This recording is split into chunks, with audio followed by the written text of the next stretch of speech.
ఇవాళ ఇన్వెస్ట్మెంట్కి 100కి 100% Vizag is the best source. Vizag is the best source. రాబోయే 10 ఏళ్లలో ఇక విశాఖపట్నం గురించి వెనక్కి చూసుకోవాల్సిన అవసరమే ఉండదు. అటువంటి ఇన్వెస్ట్మెంట్స్ మనం చేసుకోవచ్చు కూడా. ఇవాళ ఉన్న ఎవరైతే ప్రమోటర్స్ కూడా చాలా అద్భుతమైన ప్రమోటర్స్ ఉన్నారు ఇక్కడ. ఎక్కడా కూడా కాంప్రమైజ్ కాకుండా, ఎక్కడా తప్పు చేయకుండా, కస్టమర్ని ఇబ్బంది పెట్టకుండా, కస్టమర్ మోసం చేయకుండా సర్వీస్ చేస్తూ కష్టాలైనా సుఖాలైనా మేము భరించామే తప్ప ఎక్కడా కూడా కస్టమర్ని ఇబ్బంది పెట్టకుండా సర్వీస్ చేసుకుంటూ వచ్చాము. ఇవాళ రైట్ టైం వచ్చింది మా అందరికి కూడా.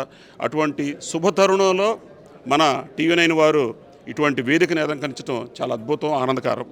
టీవీ9 ఎప్పుడూ అప్రిషియేట్ చేస్తూనే ఉంటాను నేను, ఎందుకంటే చాలా సంవత్సరాల నుంచి చూస్తున్నాను. Not only real estate expo, education expo అని, హెల్త్ ఎక్స్పో అని, రకరకాల ఫుడ్ ఎక్స్పోలని, రకరకాల అవేర్నెస్ ఇవ్వడంలో టీవీ9 ఎప్పుడు ముందుండి ఉంటుంది. నా మనస్ఫూర్తిగా టీవీ9 యాజమాన్యానికి, మన చారి గారికి, మన మిత్రులందరికీ కూడా నా శుభాభివందనాలు తెలియజేసుకుంటూ, ఇటువంటి వెన్యూలు ఇంకా మీరందరూ పెట్టాలి.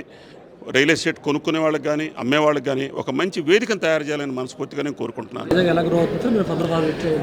ఇంక అసలు విశాఖపట్నం గురించి మీరు ఆలోచించి మర్చిపోండి ఇంకా. ఎందుకంటే విశాఖపట్నం అనేది వాళ్ళు ఎలా ఉందంటే, గ్లోబల్లో విశాఖపట్నం అనేది ఒక చోట ప్లేస్ ఉంది అని చూసి, విశాఖపట్నం ఎక్కడుందో తెలియదు, వాళ్ళు రారు, అయినా సరే ఇన్వెస్ట్మెంట్ విశాఖపట్నంలో చేస్తున్నారు. అటువంటి స్థాయికి విశాఖపట్నం ఇవాళ వెళ్ళిపోయింది. ఇవాళ ఇంకా మనం ఏ రోజుకి ఆ రోజు ఇవాళ కొనలేకపోతున్నామే, ఇవాళ అమ్మలేకపోతున్నామే అని ఆలోచించాలి తప్ప, విశాఖపట్నంలో ఇన్వెస్ట్మెంట్ కానీ కొనుక్కునే వాళ్ళు కానీ, అమ్ముకునే వాళ్ళు కానీ ఏ రోజు కూడా భయం లేదు.